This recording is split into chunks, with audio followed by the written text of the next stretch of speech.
Oh, hello, what's up mga amigos? So, ang gagawin natin ngayon ay kung paano mag-stencil ng 2016 model na Super Grandia. Toyota Super Grandia. Ayan, oh. Dito, yung engine number. Ayan. I-stencilan po natin yung kanyang engine number. Ayan, nabuksan na natin yung makina. At dito natin makikita yung engine number. Ayan, oh. Dito sa kanyang tagiliran dito, oh. Ayan, oh. Kitang-kita mo dito, ayan, oh, yung ayan na po yung engine number.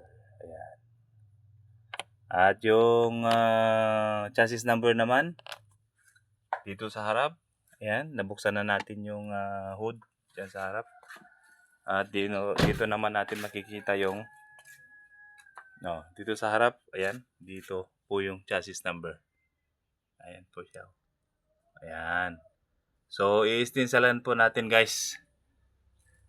Ayan, oh. Okay.